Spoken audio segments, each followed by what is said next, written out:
예수 믿으면 좋은 게 있습니까? 예. 우리 오늘 찬양 이쁘게 예수 믿으니까 좋니? 뭔지도 모르겠지. 예수 믿는다고 하니까 주일 놀러도 못 가고, 그쵸. 사실 걸림돌이 더 많지. 느껴지는 게 뭐가 있겠습니까? 구원받은 성도의 가장 큰 이익이 뭐겠습니까? 예수 믿어서 좋은 게 뭔가요? 또 성도들이 가장 큰 이익이 뭐겠습니까? 우리가 원론으로 돌아가야 됩니다. 우리가 하나님의 자녀가 된다는 거예요. 그래서 하나님이 우리의 아버지가 된다는 것이죠. 하나님께서 우리 아버지가 되신다는 것은 뭘 얘기하나요? 우리가 하나님 앞에서 뻔뻔해질 수 있다는 얘기예요. 뻔뻔해질 수 있다는 얘기입니다. 이것저것 요구하는 게 많아진다는 것이죠. 그건 뭘 얘기하느냐? 기도할 수 있고 하나님께 요청할 수 있는 존재가 우리가 되었다 하는 것이죠. 우리 아이들이 부모 입장에서 보면 말은 더럽게 안 듣는데 해달라는 건 더럽게 많아요. 그렇죠. 또 자녀들은 엄마가 됐으면 해줘야지. 그러니까 지들은 하는 거 없는 거 아는데도 끝까지 우깁니다. 어떤 애들은 사달라고 하는데 안 사주면 어린애들은 막 바닥에 누워서 땡깡도 쓰고 그럽니다. 그럼 그걸 승질대로 하면 어떻게 하겠어요? 그냥 버리고 도망갔으면 좋겠는데 내 새끼니까 그렇게 못하는 거예요. 그게 바로 자녀와 부모가 엉키는 거거든요. 하나님께서 우리의 아버지가 되신다 하는 것이 바로 이것입니다. 자녀된 성도는 요구할 수 있어요. 요구하는 것이 맞습니다. 그리고 우리가 눈치 보지 말고요. 뻔뻔하게 요구하는 겁니다. 결과는 그 다음이죠. 부모가 해주는지 안 해주는지는 그 다음의 이야기입니다. 아무튼 우리가 해야 될 일이 있습니다. 정말 하나님을 신뢰한다면 당당하고 뻔뻔하게 요구하는 겁니다. 당당하고 뻔뻔하게 요구하는 거예요. 심지어는 하나님은 압박도 하지 않습니까? 가끔 밥도 안 먹잖아요. 그죠? 밥도 안 먹어가면서 그래가면서 주실 줄 믿습니다. 내가 모르고 안 구한 것도 주실 줄 믿습니다. 그럼 또 아멘 하잖아요. 그게 우리들 모습입니다. 자, 우리 22절을 좀 한번 볼까요? 22절을 읽어드리면 무엇이든지 구하는 바를 그에게 받나니 이는 우리가 그의 계명을 지키고 그 앞에서 기뻐하시는 것을 행함이라. 하나님의 자녀는 무엇이든지 구하는 바를 하나님께 받는다 이렇게 얘기합니다. 왜냐하면 그냥 한 가지 때문이에요. 하나님이 우리 아버지이기 때문입니다. 우리가 하나님의 자녀인 것을 어떻게 알 수 있느냐? 오늘 본문에 보니까 무엇이든지 구하는 바를 그에게 받는다 이렇게 얘기했는데 왜 그게 가능하냐? 그랬더니 뒤에 나와요. 우리가 그의 계명을 지키고 그의 앞에서 기뻐하는 것을 행했기 때문이다 이렇게 얘기를 합니다. 왜냐하면 우리가 하나님의 계명을 지켰고 하나님께서 기뻐하시는 일을 했기 때문입니다. 믿음으로 구원받는 것 아닙니까? 이렇게 얘기할 수 있어요. 믿으면 되는 거 아닙니까? 근데 오늘 본문에 보니까 그냥 믿으면 되는 게 아니고 뭐가 조건이 붙는 것 같네요. 야, 이게 처음에 들어갈 때하고 나올 때가 얘기가 다른가? 이렇게 얘기할 수 있어요. 그러나 믿는다는 것은 믿음에 따라오는 행위가 다른 얘기가 아닙니다. 믿음과 믿음의 행위는요, 다른 게 아닙니다. 헬라어 믿다의 피스티오라는 단어 자체가 그렇습니다. 믿다 하는 것은 내가 신뢰한다, 그걸 따른다, 설득당했다 이런 의미거든요. 그 의미 안에는 뭐냐면 내 행위까지가 들어가는 것이 믿음입니다. 내 믿음대로 된다는 것이죠. 요 당시에 보면 초기에도 벌써 이단들이 나오기 시작을 하는데 계속해서 이야기하죠. 영주주의자들은 육과 영이 극단적으로 구분되어 있다고 봤어요. 그래서 쾌락주의로 흐르기도 하고 그 다음에 극욕주의로 흐르기도 합니다. 근데 진짜 믿음, 이것은 진짜 신념은 행동이 뒤따르는 겁니다. 네가 날 진짜 사랑하니? 그럼 사랑의 행위가 따라가는 것이 당연한 거예요. 네가 나를 미워하니? 그럼 미워하는 마음이 미움의 행동을 만들어내는 것입니다. 도적은 남을 등치면서 살아가거든요. 도적은 뭐 하는 사람입니까? 거짓말하는 사람이고 빼앗는 사람이고 해치는 사람입니다. 그래서 남의 것을 빼앗고 훔쳐서 부자가 되고 싶어하는 사람들입니다. 그들은 반드시 행동이 뭘 하나요? 반드시 도적질하고 강도짓을 합니다. 절대로 선을 행하려 하지 않는다는 것이지요. 당연히 성도는 예수 믿고 구원받은 사람들입니다. 예수를 믿는다는 것은 예수의 복음을 따른다는 얘기예요. 예수를 믿는다는 것은 예수의 말씀대로 살아가겠다는 다짐인 거예요. 그게 바로 믿음입니다. 그러니 우리가 예수를 믿어서 구원받았고 우리가 사망에서 생명으로 옮겨졌습니다. 이제 우리는 어디에 매여 사는 거예요? 더 이상 사망에 매여 사는 게 아니라 생명에 매여 사는 거예요. 생명 가운데 살아가야 한다는 것이죠. 예수 그리스도의 사랑으로 생명에 속한 저와 여러분은 이제 뭐든지 하나님께 구할 수 있습니다. 믿고 간구할 수 있습니다. 그리고 하나님께 받을 수 있습니다. 왜 이것이 가능합니까? 말씀드린 대로 우리가 하나님의 계명을 지키고 하나님 기뻐하시는 일을 하기 때문입니다. 이것이 바로 믿음이기 때문인 거예요. 내가 예수를 믿습니다. 그럼 그 예수를 믿는다는 것은 예수의 복음을 내가 신뢰합니다. 거기에 내가 설득당했습니다. 그러니 내가 그대로 살아갑니다. 라고 하는 고백입니다. 그저 말로 내가 너를 믿어. 도둑놈도 거짓으로 고백을 합니다. 다짐도 합니다. 다시 23절 말씀을 보면 그의 계명은 이것이니 곧 그 아들 예수 그리스도의 이름을 믿고 그가 우리에게 주신 계명대로 서로 사랑할 것이니라 이렇게 말씀해요. 예, 계명을 따라야 된다 그랬었죠. 그 계명이 뭐라 그럽니까? 예수가 그리스도라는 이름을 믿는 거예요. 예수가 그리스도다라는 것을 믿고 그가 우리에게 주신 계명대로 뭐 하는 거예요? 서로 사랑하는 거랍니다. 자, 두 가지가 중요합니다. 예수 믿는 사람들은 예수가 참 그리스도라는 것을 신뢰하고 믿는 것입니다. 당시의 영주제자들이 이것을 거절했습니다. 그래서 그들이 거절해서 어떤 삶을 살았는 줄 아십니까?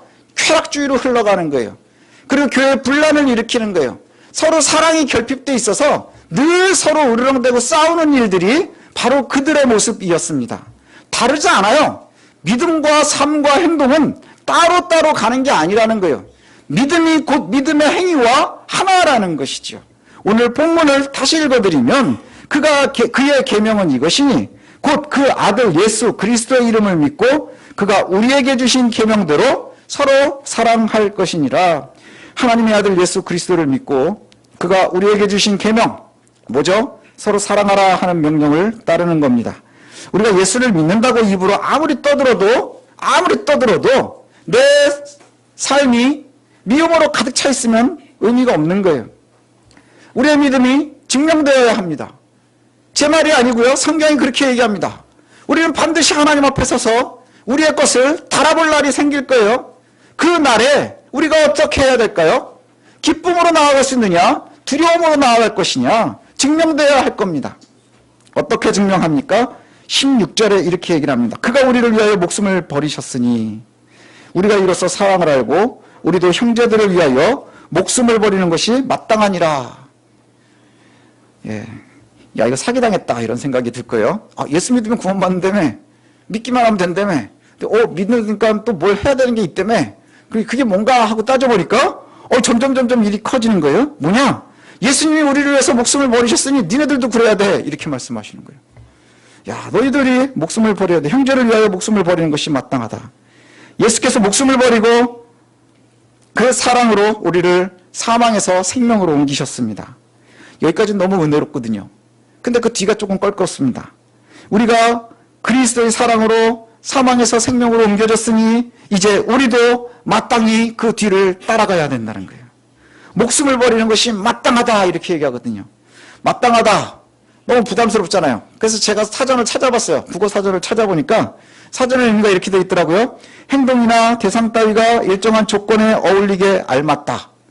예, 그러니까 잘 이렇게 하는 것이 조화롭다, 알맞다, 뭐 이런 의미를 갖는 것 같아요. 예, 형제를 위해서 목숨을 버리는 것이 어울리겠다. 그게 그리스도인들에게. 성도를 위해서 목숨을 버리는 것이 그리스도인들에겐 자연스러운 것이다. 뭐 이렇게 번역할 수도 있겠죠. 근데 더 구체적으로 들어가 보면 마땅하다라고 하는 이 헬라어 오페이로라는 단어가 있는데 이것은 뭐냐면 빚졌다라는 단어예요. 빚졌다. 너희가 이렇게 할 거는 빚을 졌어. 그러니까 다시 이 말을 쓰면 뭐냐면 우리를 위해서 목숨을 버리셨으니 이로써 사랑을 우리가 알고 우리도 형제를 위해서 목숨을 버려야 되는 빚을 지고 있는 겁니다. 빚을 지고 있는 거예요. 자, 빚은 뭔가요? 해도 되고 하면 자연스럽고 하면 보기가 좋은 게 아니라요. 의무입니다. 의무. 의무라는 것. 빚은 안 갚는 게 불법입니다. 여러분 빚 안 갚으면 감옥 갑니다. 빚 안 갚으면 감옥 가요. 죄목이 뭔 줄 아십니까? 사기입니다. 빚을 갚지 않는 건 사기꾼인 거예요. 내가 예수 믿습니다 라고 하는데 예수를 믿는 믿음의 행위가 없는 것은 사기꾼 그리스도인인 거예요. 그렇지 않습니까? 예수께서 목숨을 버려 우리를 사랑하심으로 우리는 사망에서 생명으로 옮겨지는 그 목숨의 빚을 지고 있는 겁니다. 그리고 이제 구원받은 성도는 형제를 위해서 목숨을 버려서 그들에게 전해야 될 빚이 있는 겁니다. 근데 이 말씀을 들으니 이제 조금 여기도 공기가 무거워졌어요. 부담스럽습니다. 너무 어렵죠. 형제를 위해서 월 얼마씩 저축해라 이러면 좀 쉽겠는데 목숨을 내놓으라니 이건 좀 부담스럽지 않습니까? 16절을 다시 한번 읽을 텐데요. 17절과 붙여서 읽어보도록 하겠습니다. 16절 17절을 우리 다 같이 한 목소리로 읽어보겠습니다. 시작. 그가 우리를 위하여 목숨을 버리셨으니 우리가 이로써 사랑을 알고 우리도 형제들을 위하여 목숨을 버리는 것이 마땅하니라. 누가 이 세상의 재물을 가지고 형제의 궁핍함을 보고도 도와줄 마음을 닫으면 하나님의 사랑이 어찌 그 속에 거하겠느냐. 자, 16절과 17절의 관계를 보면 형제를 위해서 목숨을 버려라. 이것이 16절입니다. 이게 사랑의 표준이에요. 사랑의 표준입니다. 그 다음에 그런데 우리가 목숨을 버린다는 것은 뭐예요? 생을 마감한다는 이야기예요. 그것은 네가 반드시 죽어야 돼. 예수님 죽은 것처럼 너도 죽어야 돼. 이 얘기가 아니고요. 우리가 그와 같이 우리가 빚을 지고 있다는 얘기예요. 내 목숨을 바쳐야 될 만큼 중요하다는 것이죠. 정말 귀하다는 거예요. 그런데 그것을 우리가 일상에서 보일 수 있는 아주 구체적인 모범은 17절에 따라 나옵니다. 그래서 16절에는 사랑의 표준을 이야기하고요. 17절에는 사랑의 실천을 아주 구체적으로 말씀하고 있습니다. 여기 나오는 이야기가 그거예요. 네가 재물이 있는데 옆에서 굶어 죽는 사람이 있으면 네가 안 도와줄 수 있겠니? 하나님의 사랑이 속에 있다면 어떻게 그럴 수 있겠니? 이게 이제 보이는 말씀입니다. 17절에 보면 이렇게 되어 있죠. 누가 이 세상의 재물을 가지고 형제의 궁핍함을 보고도 도와줄 마음이 없으면, 그죠? 도와줄 마음을 닫아버린다면 하나님의 사랑이 어찌 그 속에 있겠느냐. 자, 이 말씀은 뭐예요? 도와줄 마음을 닫아버린다는 거예요. 17절 말씀에 보니까 재물이라는 단어가 우리의 눈에 확 들어오죠. 우리가 좋아하는 단어란 말이죠. 재물. 그래서 재물이라는 말을 갖다가 보면 돈 여기에만 집중할 수 있습니다. 그러나 재물이라는 단어는 비오스라고 하는 단어입니다. 비오스. 헬라어 비오스. 우리 영어의 바이오와 같은 단어의 어원입니다. 재물이 뭐예요? 생명입니다. 생명.